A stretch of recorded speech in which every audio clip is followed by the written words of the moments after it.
जवन करे मन दे दले जा खींची के हो, मजा मारो रात भर घर में सूती के हो। का भाव बात हरा लीची के हो। अरे लड़के इतने एक्टिंग करते, अरे लड़के इतने एक्टिंग करते फिर भी लाइक काहे न पाए। लड़कियां खाली चेहरा दिखाए, वीडियो पर लाइक भर भर आए। लड़के क्या हुआ? मरत रहे दुनिया यही मिलता तहरा तो कहता है। नाच ससुर उहे पकड़ के जवन तोहर लटकता।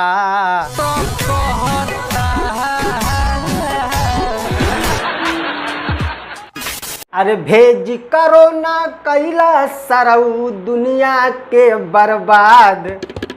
चाइना तोरा चोरियो जिंदाबाद, ऊपर से सीना जोरियो जिंदाबाद।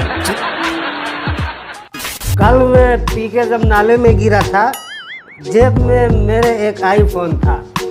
थोड़ी देर बाद वहाँ एक स्कूटी रुकी थी, पर अपन का ध्यान उस स्कूटी पर नहीं था। फिर कहाँ था?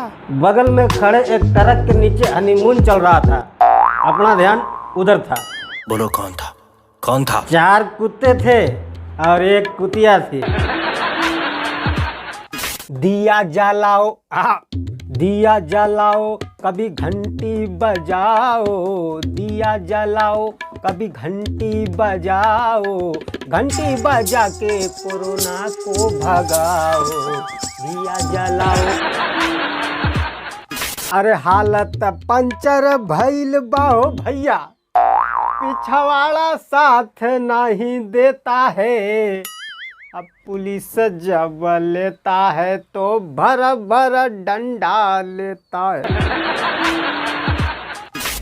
चढ़ जइह छत पाया कोरा में, आकू दे जइह जान सीधे कोरा में। काहे फंसेलू खेसारी के निहोरा में, फिर से चोरी वाला गाना बाटे तोरा में। चढ़ी के ये जान तू ताला पर, कूद जइह पुअरा के गाला पर। गली गली चोर है, गली गली चोर है। कदोनी देख के तू आइला का कोइला, मीठा मीठा बाते कमरिया हो। अरे जब रात भर हिली मसहरिया हो, तो कहे ना मीठा मीठा बाती कमरिया हो। छप्परा के लई किछि नार, भतारी खोजे आरा के।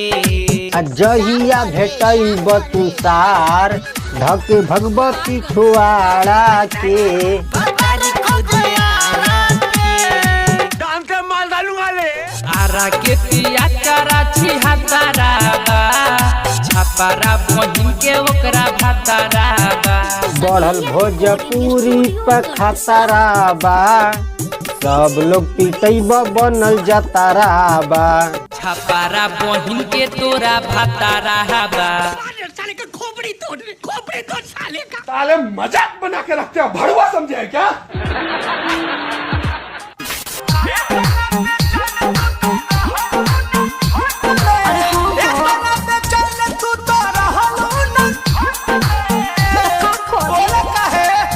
चोरी के गाना ए जानू पकड़ाइल बा फेसबुक के पोस्ट में। चोरी के गाना ए जानू पकड़ाइल बा फेसबुक के पोस्ट में। जानी चुम्मा देता मुंह में से निकाई जड़ी लगा के। अरे जान खमालील ओह में सैनिटाइजर लगा के। कदोनी देख के तू आइला का कोइला, मीठा मीठा बाते कमरिया हो। अरे लेलू ना देलू खाली झूठे कहेलू, मीठा मीठा बाते कमरिया हो।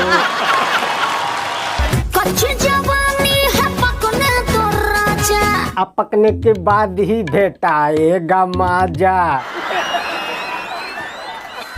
सूत गईली सैया से रतिया चपो लपके ककरी भइल बा कमरिया लपके आज जोर से नि झटका न मार हचक के चली जाई सड़िया हो नीचे सड़क के ककरी भइल बा कमरिया लपके ए सैया थूक लगा के चटावा पलंग पर ऊखे राजा। दादा लॉकडाउन खुलिया कब जी अरे कब जी अरे कब जी अरे कबो ना जी। अरे चुपचाप बैठ के काटा सब्जी लॉकडाउन खुल जब रब के मर्जी। हमर मौगी खेलत बिया पबजी हम तो दुनु बेरा काटानी सब्जी ऐसन दे लेना भातार सबके रबजी जवन घर में बैठ के काटे सब्जी।